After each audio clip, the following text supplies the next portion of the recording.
I have a mother who lives alone. Contemplating her circumstances, I approached my husband about the idea of living closer to my mother's house. However, he flatly retorted, "We are not moving near your mother's house. We should live with my parents instead." I was shocked. He just disregarded my feelings and tried to impose his will. With a deep sense of frustration, I decided to take matters into my own hands. My name is Isabella. I'm 30 years old. I live with my husband, Mark, and our 2-month-old son, Chris. Mark and I work at the same company. Although we are in different departments, we often work together on projects, and we share a number of acquaintances. We had a grand wedding celebration with our colleagues, and I was determined to make our married life a happy one. Initially, Mark and I lived in his apartment. However, as it was quite cramped, we decided to move. We wanted to have a child eventually, so we agreed to move into a larger apartment and consider buying a house later on. Casually browsing property listings on my smartphone, I started a conversation with Mark. "I don't want to quit my job even after we have a child," I said. Mark responded with a smile. "You love your work, Isabella. You should do what you like." "But it seems that the competition for daycare spots is pretty high. We have to think about that too if I'm planning to return to work." "Well, I guess you're right.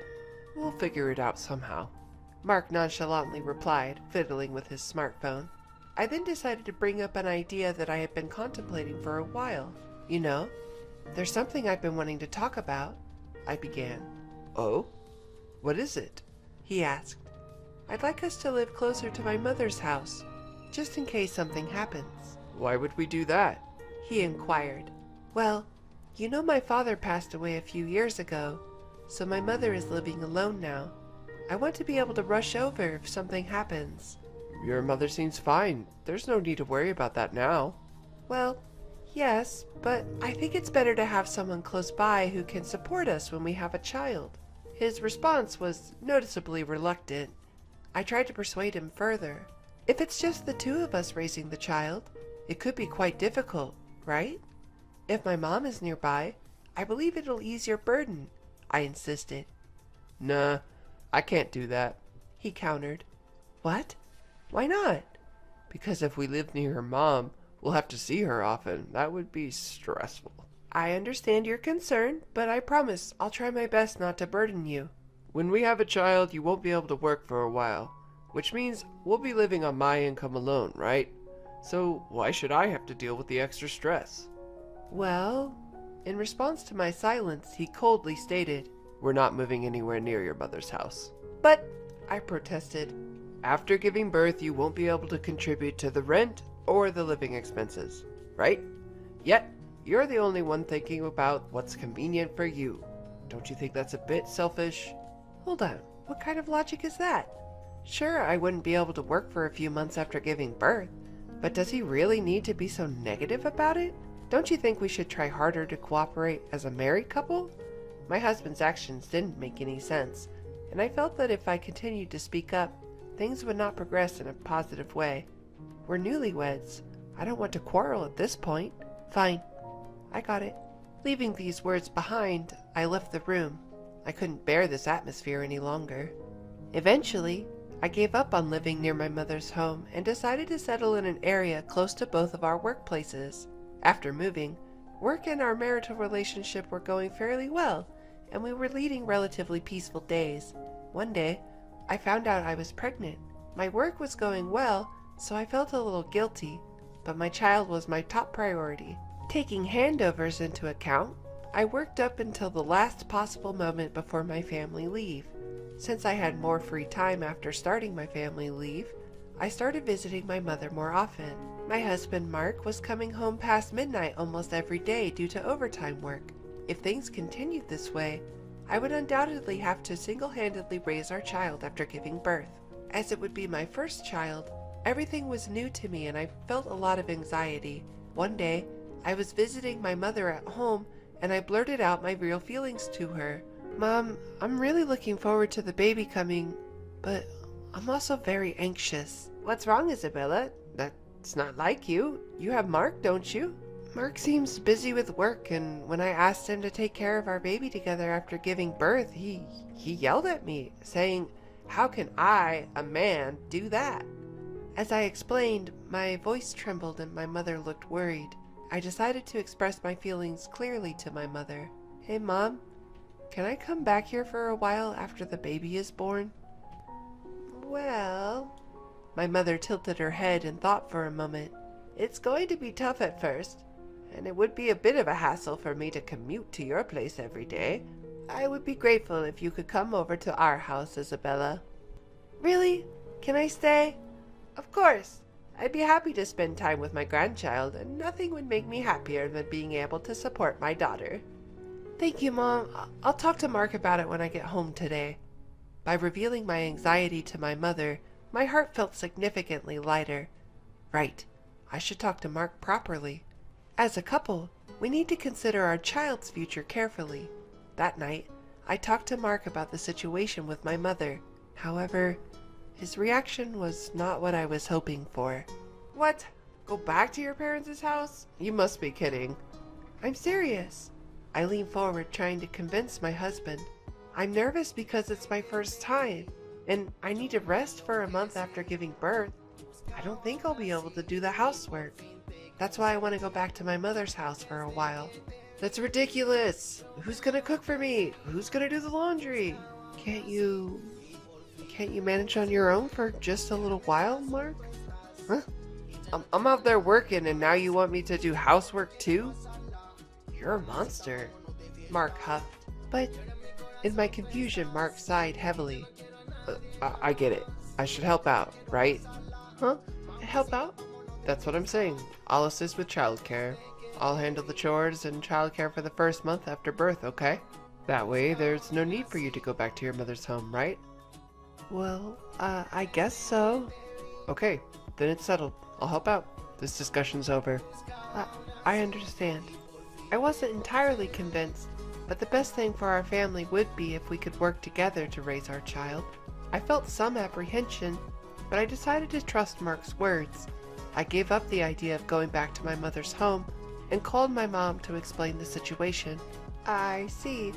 I was looking forward to your visit, so it's a bit disappointing. But it's a good thing, right? Mark said he'll help, hasn't he?" "That's true, but I thought it would be more reassuring with you, Mom, given your experience with childcare." "Oh, there are plenty of couples who take on everything from the start without returning home. You should take advantage of Mark's support and try your best together." "Okay, I understand." As I was about to hang up, my mother stopped me. "Oh, and what's up? Always tell me when something happens. I'm always on your side, Isabella." "Thanks, Mom. I'll try my best with Mark." I needed to work hard to keep from worrying my mom, and so I resolved to take on childcare with my husband. A few days later, our first son was born, and the tumultuous life of parenting began. As promised, Mark did help out, albeit in a limited way. His involvement amounted to doing some light shopping after work and taking out the garbage, tasks I had managed. However, Mark was stubbornly hands-off when it came to childcare. He had never changed a diaper or even made a bottle. I was tired from the unfamiliarity of childcare and had no energy to complain. This kind of parenting life continued for about 2 months. One evening, after putting our son to bed and returning to the living room, Mark arrived home. "I'm home." "Welcome home. I'll start making dinner, so just wait a bit." "What? At least keep something ready to heat up. You're not good at managing things, are you?" "Well, what can I do? Our little Chris just fell asleep." It's been 2 months and you still can't get him to sleep properly? Never mind. I'll go take a bath first. Have dinner ready by the time I'm out. With that, Mark left the room. What was that about? Who does he think he is? Why does he demand perfection from me when he doesn't contribute to childcare at all? My irritation built, and I wanted to throw something, but I couldn't wake up Chris, who had just fallen asleep. I held back my anger. 30 minutes later, without saying a word, Mark started eating his dinner right after he got out of the bath. As I stared at him, shocked by his behavior. "Oh yeah, I have something to talk about." Mark stopped me. "Talk? What all of a sudden?" "I got a call from Dad today. Seems Mom fell and can't move her leg well. What? Your mother? According to my husband Mark, his mother had gone shopping with a neighborhood friend, had a dramatic fall, and was immediately taken to the hospital in an ambulance. Even after several hours, her leg isn't moving and the doctor diagnosed that she might need assistance going forward. I see, that's hard. Your father must be having a rough time. To be honest, I was more worried about my father-in-law than my mother-in-law. From the beginning, my mother-in-law did not like me. She was even cold to me at our marriage introduction. When I announced my pregnancy, "We don't need a girl, do we?" she was the type to say nonchalantly. The one who always scolded my mother-in-law and stood by me was my father-in-law. Let me know if you need anything. I'll be there for you if you need me. Each time he met me, my father-in-law encouraged me like this. If my stay-at-home mother-in-law couldn't move, my father-in-law would be really struggling. While recalling the happenings at my in-laws' home, Mark dropped an unbelievable proposition. Here's the thing, I had a great idea. Let's live together with my parents at my home. What? Don't you think it's a good plan? I'm worried about Mom, and you, Isabella, are not working now. If we live together, it will reduce Dad's burden, and he would be happy.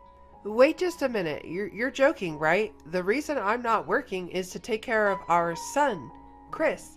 I can't suddenly decide to live with your parents.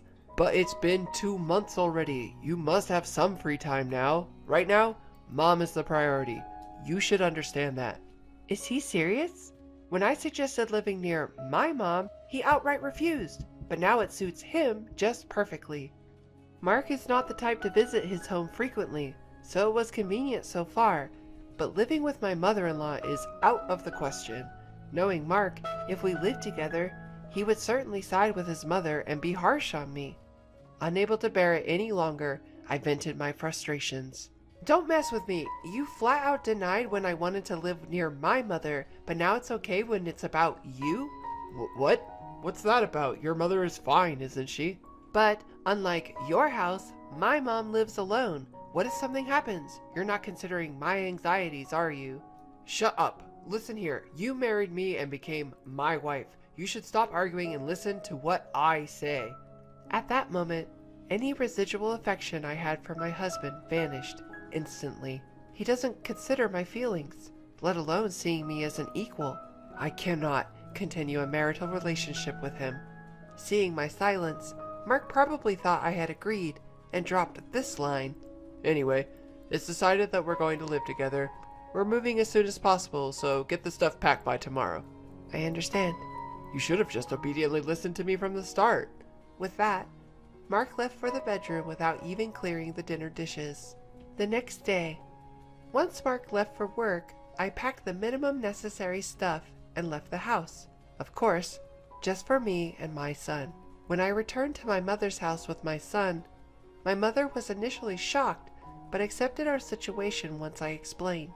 As he returned home from work, my husband, Mark, called after realizing that my son and I were not there. Hey, where are you right now? At my mother's place, Mark. What? What the heck are you doing without my permission? Get back here right now. Well, our son's already asleep, and it's late. So no. Besides, I'm not planning on returning. What the? Mark yelled at me over the phone, something that was rare for me to oppose him. Listen here, if you don't come back right now, we're getting a divorce. You got it? A divorce? That's right. Didn't I tell you? I'm moving to my parents' house. If we divorce now, you'll be jobless. That's gonna be a problem for you, huh? I couldn't see his face, but I could tell from his tone of voice that he was smirking. To him, I responded coldly. I don't see that as a problem. What?